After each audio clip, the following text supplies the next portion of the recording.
दिसतंय इथं. असं करा बाई, आधी सगळ्यांना घ्या म्हणजे काय होईल. हो.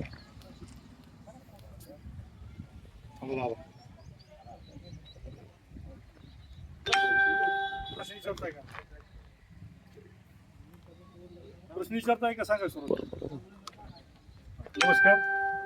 आज काटी सबस्टेशनला इथल्या पंचक्रोशीतील सर्व शेतकऱ्यांनी 24 तास वीज पुरवठा मिळावा यासाठी आंदोलन केलं होतं आणि त्या मागण्या केल्या होत्या. तशा मागण्यास अनुसरून आज इथले शाखा म्हणजे शाखा अभियंता कुलकर्णी साहेब उपस्थित होते आणि त्यांनी त्यांच्या काय अडचणी सांगितल्या आणि त्या अनुषंगाने काय सकारात्मक चर्चा झाली आणि त्याच अनुसरून इथल्या कृषी पंपाला जी कंटिन्यू 8 तास लाईट जी मिळत नव्हती ते 8 तास लाईट देण्यासंदर्भात त्यांनी उपाययोजना लवकरात लवकर शोधू असं सांगितलं. त्याचबरोबर स्थानिक शेतकऱ्यांची जी खेड्यापाड्यातल्या वस्तीवली जी लाईट 6 ते 10 ह्या वेळेत जी घरगुती लाईट जी बंद केली जात होती तर ती लाईटसुद्धा त्यांनी चालू करून देण्याचं आश्वासन दिलेलं आहे.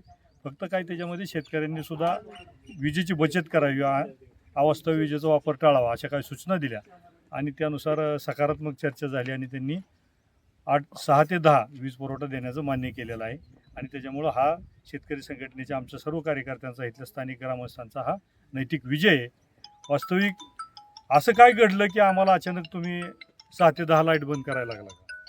तर आपलं असं मत आहे की सपात्निक वागणूक दिल्यासारखं ते फक्त म्हणजे चुकलेला गाव जसा ऐरणीव पडतो तसा MSEBीचा असो किंवा कुणाचा असो चुकलेला गाव हा सतत शेतकऱ्याच्या माथ्यावर बसलेला आहे. आता शेतकऱ्यांनी ह्याच्यात आता आपल्या माथ्यावर गाव घ्यायचं बंद करावं. शेतमालाची भावाची लढाई, कर्जाची लढाई असेल, विजेची लढाई असेल, प्रत्येक लढाईमध्ये सर्व शेतकऱ्यांनी शेतकरी संघटनेला साथ द्यावी आणि शेतकरी संघटनेच्या कार्यकर्त्यांनी सुद्धा त्याच्यामध्ये तन मन धनाने आंदोलनामध्ये आपला सहभाग नोंदवावा, अभ्यास करून भूमिका मांडावी आणि आपले जी गारण आहे ती सरकार दरबारी योग्य पद्धतीने गेलं पाहिजे. आणि जर सरकार सांगून वाकत नसेल तर वाकण्याचे अनेक पर्याय आंदोलनामध्ये आहेत. आजचं जे आंदोलन आहे ते आम्ही मुद्दाम 3 ते 6 घेतलं होतं की जेणेकरून साहेबांना घरनं फोन आला पाहिजे बायकोचा की तुम्ही केव्हा येत आहे आणि आम्ही इथं म्हणलं असतं साहेब तुमचं आमचं बनतं तुमचं विमान अशी आमची भूमिका म्हणजे होती. कुलकर्णी साहेबांनी दिलेल्या उत्तरासाठी तुम्ही समाधान आहे? आता कसं असतंय की त्यांच्या पदाचा जर विचार केला तर ते काय म्हणजे जागीरदार नाही. नाही पद कुठलेही जागीरदार नसतं साहेब, ते एक कर्तव्य असतं. त्यांच्या ताब्यात जेवढा काय भूभाग आहे इथला लाईट पुरवठा देण्याचा, वीज वितरण करण्याचा, तेवढ्या बाबतीत त्यांनी प्रामाणिकपणे आम्हाला उत्तर दिली असं आमचं स्पष्ट मत आहे आणि ते वीज पुरवठा शेतकऱ्यांना द्यायला तयार आहेत. काय टेक्निकली काय जे बंद का केला होता असं? आता बंद म्हणजे काय होतंय माहितीये का, वर्ण आलंय, वर्ण काय येत नसतंय, वर्ण येत असतं खाली जन्म घालायसाठी एवढं असायची गरज नाही. वर्ण काय येत वर्ण नसतं. काय नाही, सगळं तोंडी असतंय आणि तोंडीने उत्तर दिलं जातंय, नाही तर मग तोंड हाणलं जातं, हे साधं सूत्र असतं. फक्त आता आपण चाललंय ते खेळीमेळीच्या वातावरण सामंजस्यपणानं आणि सामंजस्याने. आमचं कसं आहे की पुढला सरळ तर आम्ही 10 सरळ आहे, पुढला जर वाकडा चालला असतं तर आम्ही त्याला 10 वाकडा चाललो असतो. आम्ही बी शेतकऱ्याची अवलाद आहे. बसलेल्या बैलाला कसं चालवायचं आणि कशा आऱ्या मारायचे ते आम्हाला कसा उठवायचा त्याला ते आम्हाला माहिती असते. परंतु शेतकऱ्याला आता आम्ही शेतकरी आहे, वाघ आहे, ह्याची एकदा जाणीव जर झाली तर आमचा प्रश्न काय राहणार नाही. सगळ्यात दुर्दैव ही आहे की एवढ्या गोष्टी सगळ्या तालुक्यात होत असताना आपला लोकप्रतिनिधी मात्र एका शब्दाने सुद्धा विजेच्या प्रश्नावर बोलायला तयार नाही, शेतमालाच्या भावाच्या प्रश्नावर बोलायला तयार नाही, पाण्याच्या प्रश्नावर बोलायला तयार नाही, उजनी जलाशयाच्या बाबतीत जी आता जी काय भूसंपादनता एक्स्ट्रा व्हायला लागले त्याच्या बाबतीत ही गडी बोलायला तयार नाही, आस्त्रीकरणावर बोलायला तयार नाही. ही गडी बोलतोय फक्त कशावर, वहिनीला बिनविरोध निवडून द्या, ही आमचं दुःख नाही हो. आता हा क्या कोणाचंच ऐकत नाही, ह्याचं ऐकतंय म्हणजे काय समजायचं आम्ही? कारण काय असू शकतं? अहो सगळं लेन देण पैशावर सगळी दुनिया बोलायली.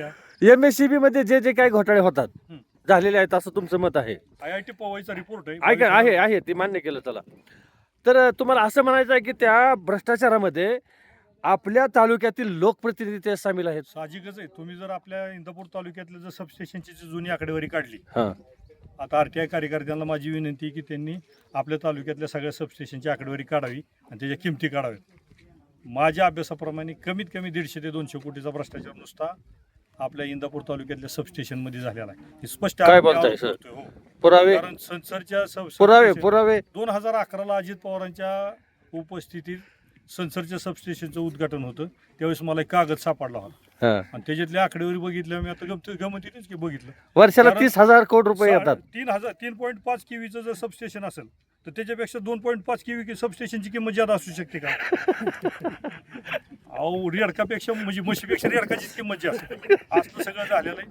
मेलेल्या माणसांचं नाव घेऊन आहेत पण IIT मध्ये फार मोठा घोटाळा झालेला आहे. आपली संस्कृती आहे मेलेल्या आणि माणसाबद्दल दुसरी वाईट गोष्ट- बोलू नये.